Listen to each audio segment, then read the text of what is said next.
Hey, thanks for watching today. I'm going to run through the usual analysis, cover the Forex markets, gold, silver, oil, and the US stock markets as well, trying to give you some trade ideas. First, I just want to show you Fund Your FX. It's a prop firm with a really good platform. And if you like, share, and subscribe this video, you're going to get a chance to win your own free prop challenge.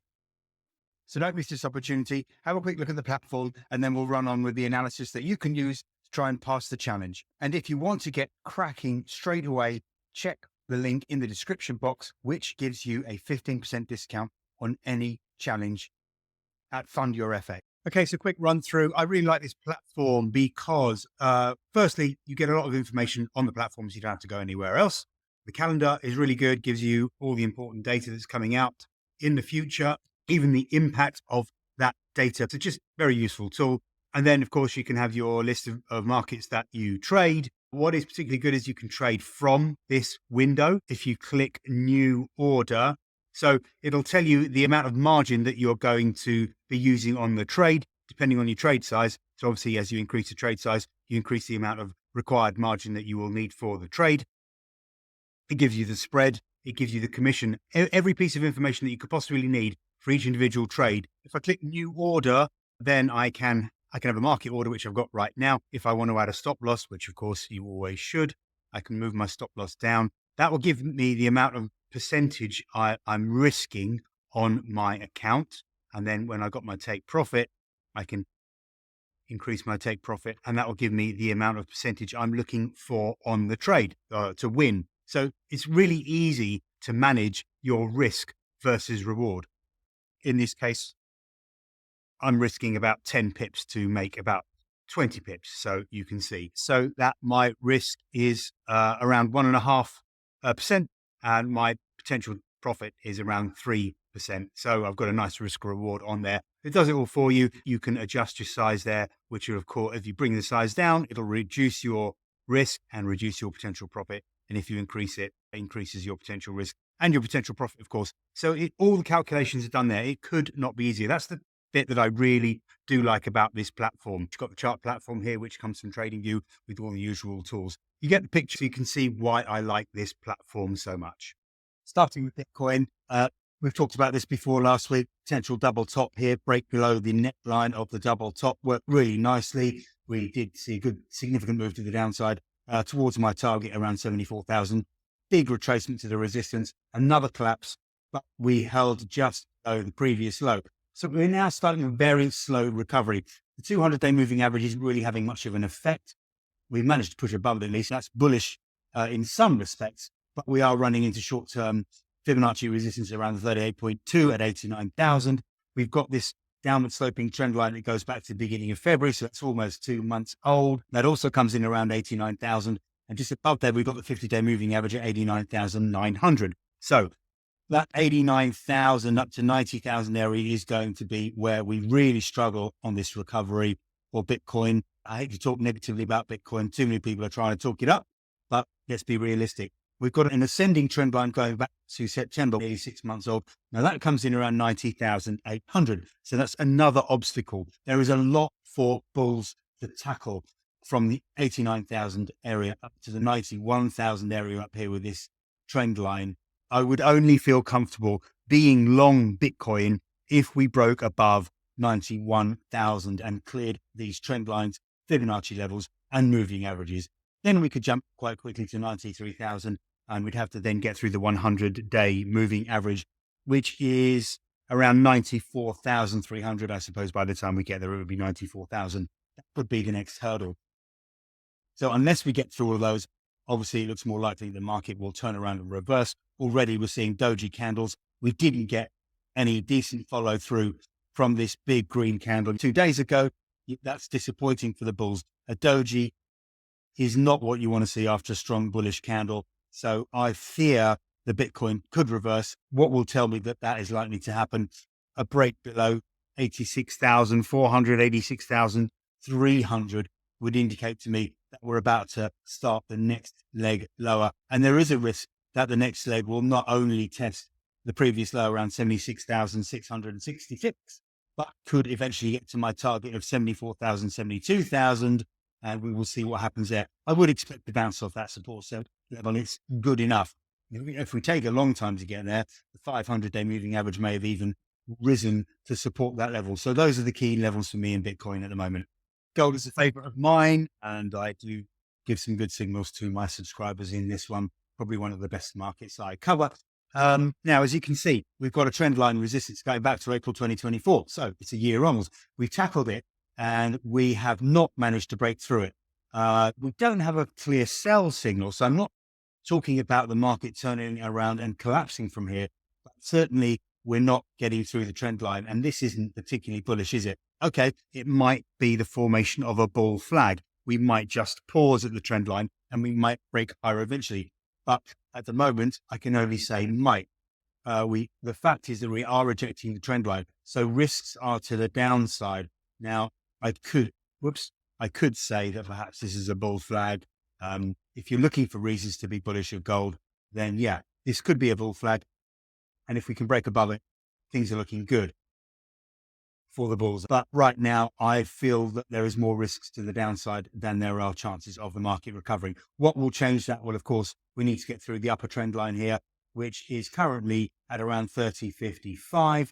That matches the that matches the all-time high of 30.57. So the question is, if we recover, do we get a double top, which would be more significant for the bears and indicate that they can take control of this market and push it down at least to around the previous all-time high, around 29.60, 29.55, or do we break higher for a new buy signal? Silver has been in the bull trend since the mid of 2022, but it's been almost impossible to hold a long position. It's a real struggle. The break above this trend line going back to 2020, the beginning of 2021, when we did so at the end of 2024, to me was a good buy signal. I've had a long bias ever since, but look how it's impossible to hold a long position. The pullbacks are so deep and they take so long that, well, it's beyond me. This peak, then we took 3 or 4 months to pull back.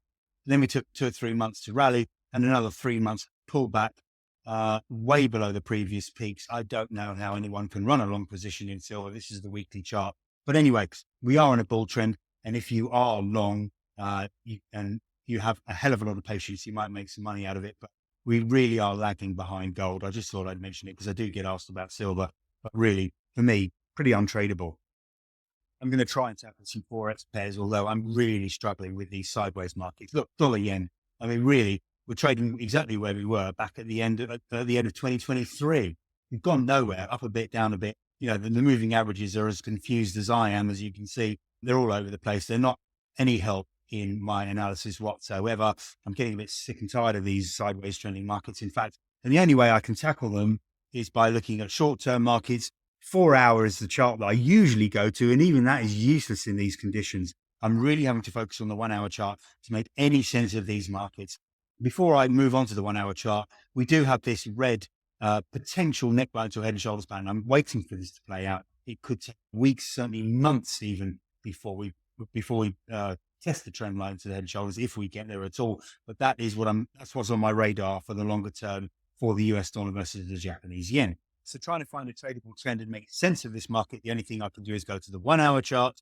There we have a bear trend, and we seem to be reversing that now. I tried a short around the 149.50, 149.70 area. It looked like good resistance with the confluence of Fibonacci levels and the trend line going back to the middle of January, 2-month old trend line, which is pretty old these days when you're moving in sideways markets. But we broke above it. The shorts were stopped. Now I've talked about getting into a long position on the retest of this support level. It didn't actually quite get to my buy level yesterday, but it does. But we could start to build something of a recovery on the 1 hour chart. At least we've got bullish moving averages. We've got the 100 hour crossing over the 200 and maintaining that.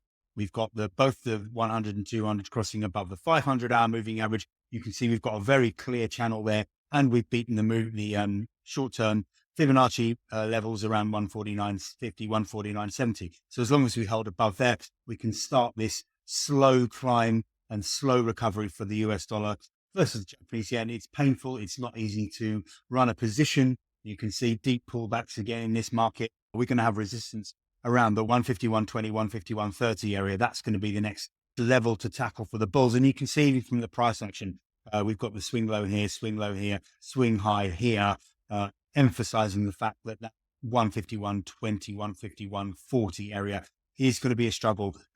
Plus, we've got this 2-week trend line here, also intersecting that level. So if you're a bull, if you want to see the dollar recover against the yen, you're really going to have to see it push up through 151.60 if we're going to make any, if we are going to make any significant progress to the upside. Now, the yen pairs are a bit all over the place, but you can see that the New Zealand dollar yen has had a bit of a tumble recently in the last few months, trying to stage a recovery. For me, we're going to struggle around just below the 8700 area. We've got the trend line going back to November, 500 period moving average on the 4-hour chart. This is the 4-hour chart now. I'm really having to look at lots of different time frames for these markets to try and identify trade opportunities. 8700, yeah, 8680, 8700 is going to be a real struggle, probably, for the New Zealand dollar yen. But if we do start breaking above there, and in particular, if we start breaking above the March high at 8737, then that's going to look a lot more positive for the New Zealand dollar versus the Japanese yen. But I think if I had to bet on where we're going to go,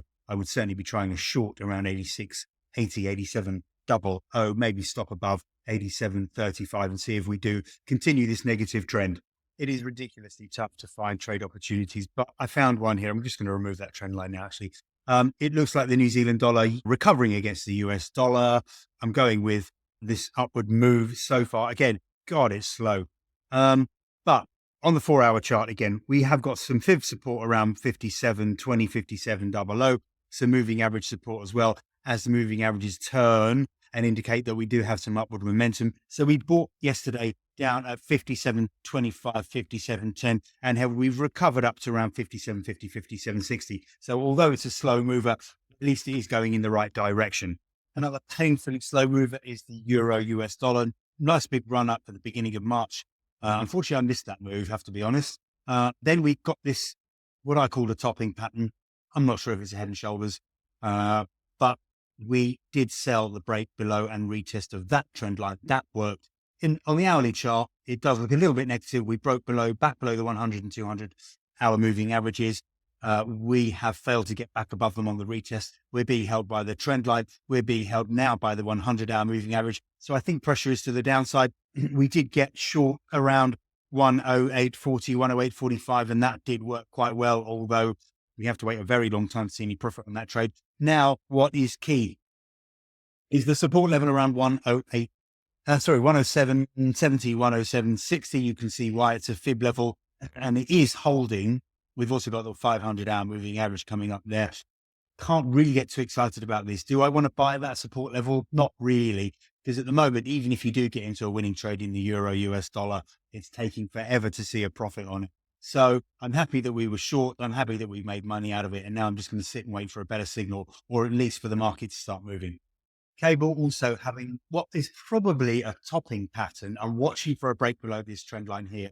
We were selling it on the bounce to these resistance levels, and I need a break, a clear break, at least below 128.90 and then below 128.60 for this to start gaining some momentum to the downside, which I think we will get, but I have to wait for the price action to tell me that that is actually going to happen. I'm going to finish up with the NASDAQ futures. We've had a bit of a correction, a steep correction to the downside. We are struggling with the recovery. We've actually had a good run over the last couple of days, but we are testing this upward sloping trend line here, coupled with the 38.2% fib around 2050, 2570. By the way, this is the June NASDAQ E-mini futures contract, which I chart because I believe it's the most liquid.